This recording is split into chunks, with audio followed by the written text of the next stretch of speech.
આજે ભારત વિશ્વની સૌથી ઝડપથી વિકસતી અર્થવ્યવસ્થાઓમાંની એક છે અને દેશની અર્થવ્યવસ્થાને આ ગતિ મળી રહી છે ટ્રાન્સપોર્ટ સેક્ટરથી, જે ટ્રક અને તેના જેવા જ મોટા કોમર્શિયલ અને લોજિસ્ટિક્સ વાહનો પર સૌથી વધુ નિર્ભર કરે છે। એવામાં જો આપણે રોડ એક્સિડન્ટની વાત કરીએ તો આખા દેશમાં થતા માર્ગ અકસ્માતોમાં ટ્રક જેવા મોટા કોમર્શિયલ વ્હીકલ દ્વારા થતા અકસ્માતોની સંખ્યા સતત વધી રહી છે।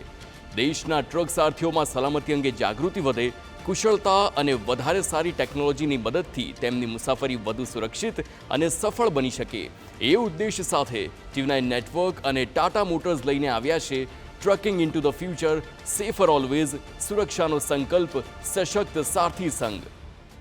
છેલ્લા કેટલાક દિવસ સુધી ટીવી9 નેટવર્ક પર અમે તમને સલામતીના ઘણા અલગ અલગ અને મહત્વના પાસાઓથી પરિચિત કરાવ્યા છે।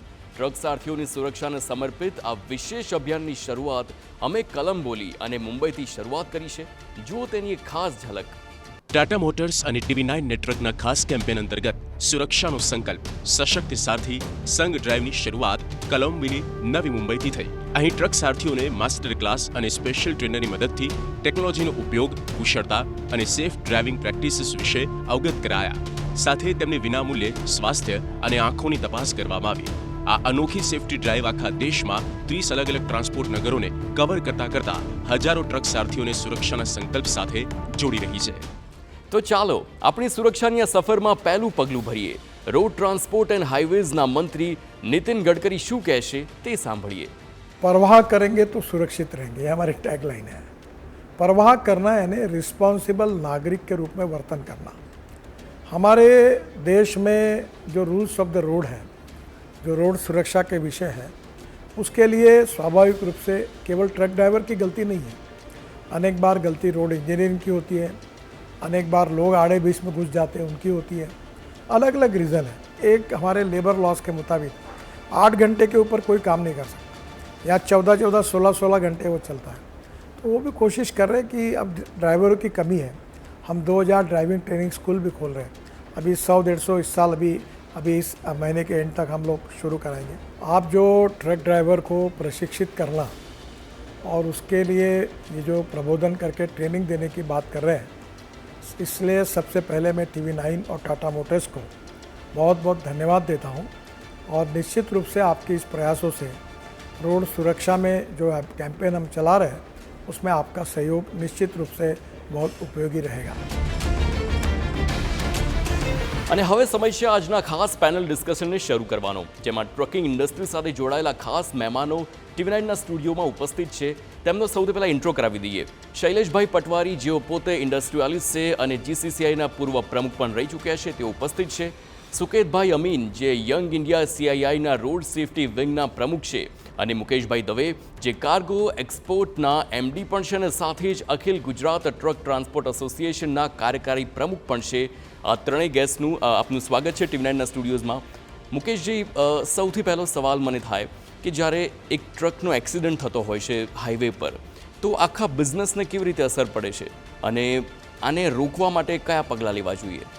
એક્સિડન્ટ તો એક અનવોરંટેડ સિચ્યુએશન છે અને જ્યારે પણ કોઈ એક્સિડન્ટ થાય ત્યારે જે ટ્રાન્સપોર્ટરને પોતાનો ધંધો છે, એનો વાહન છે, એનો ધંધો છે, એની અંદર ડિસ્ટ્રપ્શન આવે। સાથે તેની અંદર ભરેલો માલ, કે જે માલ મોકલનાર કે માલ લેનાર કોઈના બી માટે કોઈ અગત્યનું કન્સાઇનમેન્ટ હોઈ શકે, તો એ લોકોને પ્રોડક્શન લાઇનથી માંડીને એમના વેપાર ઉદ્યોગની અંદર બી ક્ષતિ આવી શકે। માલની અંદર નુકસાન થાય તો ફરીથી પાછો રીઓર્ડર કરીને નવો માલ મંગાવો, એટલે આની અસર તો ક્યાંય સુધી પહોંચતી હોય। પણ ખાસ કરીને આને રોકવા માટેના, એના થવા માટેના કારણો, એ બધા પાસાઓને જો બહુ સારી રીતે તપાસીએ તો કદાચ આની સિરિયસનેસ વધારે સમજાય।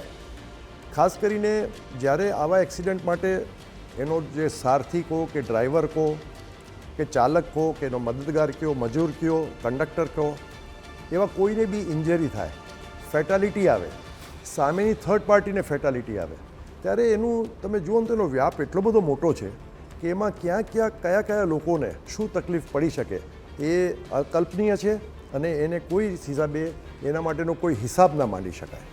શૈલેષજી, આપ એક બિઝનેસમેન પણ છો ને આપનો ખૂબ જ મોટો અનુભવ છે આપણો।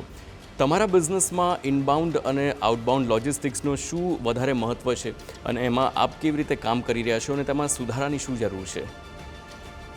ખાસ કરીને કોઈ પણ transport is a very much important. કોઈ પણ ઇન્ડસ્ટ્રી કે કોઈ પણ ધંધામાં ટ્રાન્સપોર્ટનું મહત્ત્વ ઘણું રહે છે, કારણ કે અમારો માલ ધારો કે એક્સપોર્ટ કરવાનો અમારે ટાઈમ બાઉન્ડ હોય, નહીં તો એલસી એક્સપાયર થતી હોય, ત્યારે ટ્રકને એક્સિડન્ટ થયો તો અમારી એલસી એક્સપાયર થઈ જાય અને અમારે બિઝનેસ રિવાઈવ કરવો ખબર પડે. એટલે આ એક મોટો પ્રોબ્લેમ હોય છે. બીજું એનો ઇન્સ્યોરન્સ ક્લેમ ને એ બધા પ્રોબ્લેમ્સ. એટલે ઘણીવાર નાની કંપનીઓને આવા એક્સિડન્ટ્સથી એમની આખી લિક્વિડિટી ખોરવાઈ જતી હોય છે, એમનો બિઝનેસની સાયકલ ખોરવાઈ જતી હોય છે.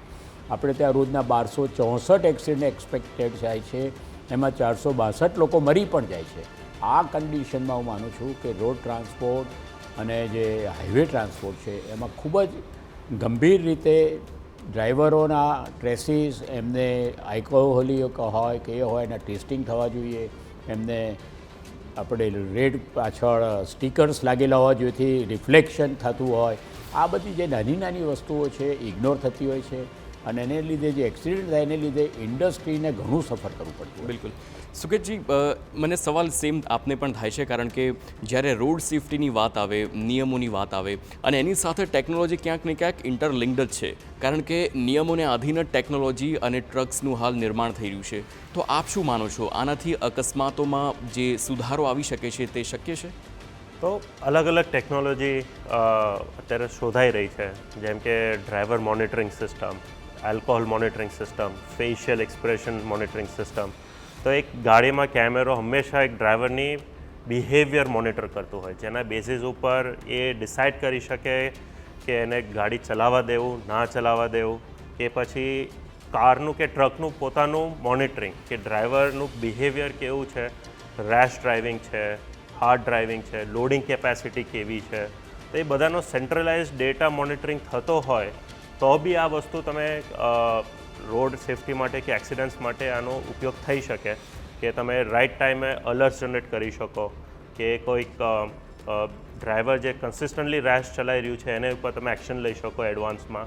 તો એક્સિડન્ટ થાય એની રાહ જોવી ના પડે. તો જેટલું બને એટલું ટેકનોલોજી ઇન્ટિગ્રેટ થવું જોઈએ. એવું એક કંપનીઝ કે ઇન્ડિવિજ્યુઅલ્સ કે અત્યારે બહુ બધા સ્ટાર્ટઅપ આની પર કામ કરી રહ્યા છે, તો એક કમર્શિયલાઇઝ થવી જોઈએ ટેકનોલોજી. સુરક્ષાના તમામ પાસાઓ પર આ હતો અલગ અલગ સ્ટેક હોલ્ડર્સનો મત. આવો હવે જાણીએ કે કેવી રીતે ટેકનોલોજીના માધ્યમથી સુરક્ષાની સફરને આપણે સાકાર કરી શકીએ છીએ. અને આ વિશે ટાટા મોટર્સ તરફથી મિસ્ટર રાજેશ કૌલ, જે વાઇસ પ્રેસિડેન્ટ અને બિઝનેસ હેડ ટ્રક સાથે અમે ખાસ વાત કરી છે તે જોઈએ. टाटा मोटर्स सेफ्टी के लिए 4 की एरियाज पे काम कर रही है. सबसे पहले सेफ्टी रिलेटेड टेक्नोलॉजी है, उसको हम कैसे गाड़ी के साथ इंटीग्रेट करें. जब हम गाड़ी के साथ इंटीग्रेट करें और उसको स्केल कैसे उसका बढ़ाएं. मैं आपको 2-3 उदाहरण देता हूँ. हिल स्टार्ट है, जब भी हम पहाड़ी पे चढ़ते हैं तो हिल स्टार्ट असिस्ट हो कि थोड़ी देर के लिए वो गाड़ी होल्ड करे. हर गाड़ी में हमारे ट्रक में फ्लीट एज लगा है, तो फ्लीट एज का रियल टाइम हमको मिलता है डेटा कि साहब ये गाड़ी कैसी चल रही है, इसमें किस किस प्रकार का ड्राइविंग में सुधार होना चाहिए, ताकि सेफ्टी भी बढ़े और गाड़ी की एफिशिएंसी भी बढ़े. आज हम बोलते हैं कि जी ड्राइवर मॉनिटरिंग सिस्टम, ड्राइवर चला रहे हैं, ड्राइवर को आप हमेशा आपके कैमराज लगे हैं उनको मॉनिटर करें ताकि लेन डिपार्चर वार्निंग मिले. तो अडास ऐसे फीचर्स हैं जो कि एडवांस्ड सिस्टम है लेकिन सेफ्टी से काफ़ी ज़्यादा जुड़े हैं. मेरा मानना है कि जैसे इंडिया में अब सेफ्टी की ओर हम बढ़ रहे हैं, सेफ्टी हमारे एक डीएनए में बिल्ड हो रही है, तो मैं ग्राहकों से भी ये आग्रह करूँगा कि वो भी ज़्यादा से ज़्यादा सेफ गाड़ियों और सेफ्टी फीचर्स के प्रति ध्यान दें. ટ્રક સારથીઓને કુશળ બનાવી, સ્વાસ્થ્ય માટે તેમને જાગૃત કરી અને સેફટી સાથે સંકળાયેલી ટેકનોલોજીથી તેમને માહિતગાર કરવામાં આવે તો રોડ એક્સિડન્ટને રોકવામાં મોટી સફળતા મળી શકે છે. અમારી આ ખાસ રજૂઆતમાં આજે બસ આટલું જ.